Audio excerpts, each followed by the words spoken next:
سب سے پہلے 2 نمبر وڈیلا پہلے اپنے بائی سے مہنگائی کا حساب لے۔ شہباز دور کی مہنگائی بے روزگاری سے لوگ خودکشیاں کرنے پر مجبور ہیں۔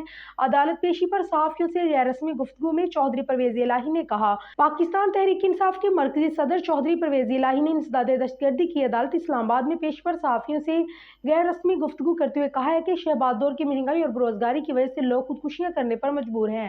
چیئرمین پی ٹی اے کی سیاسی شہرت میں اضافہ ہوا ہے۔ انہوں نے کہا ہے کہ یہ جو 2 نمبر وڈیلا پاکستان آئے ہیں، پہلے اپنے بائی سے مہنگائی کا حساب لیں۔ ان کے آنے پر لوگوں نے خودکشیاں کی ہیں۔ شریف برادران کی اب کوئی نہیں سنے گا، ان کی دکان بند ہو چکی ہے۔ کوئی انتخابات میں دھاندلی کرنے کا سوچ بھی نہیں سکتا۔ انتخابات میں دھاندلی کرنا شریفوں کی بھول ہے۔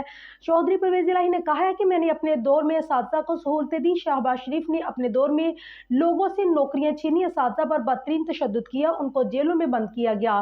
شریف برادران جو سب کچھ کر رہے ہیں، ان کو الیکشن میں پتہ چل جائے گا۔ چودھری پرویز الہی نے مزید کہا ہے کہ سویلین ٹرائل کیس کے فیصلے پر عدلیہ کو خراج تحسین پیش کرتا ہوں۔ سپریم کورٹ کے انتخابات کیس سے متعلق بینچ بننا ملک کے لیے بہتر ہے۔ سپریم کورٹ کی وجہ سے انتخابات کی تاریخ آ جائے گی۔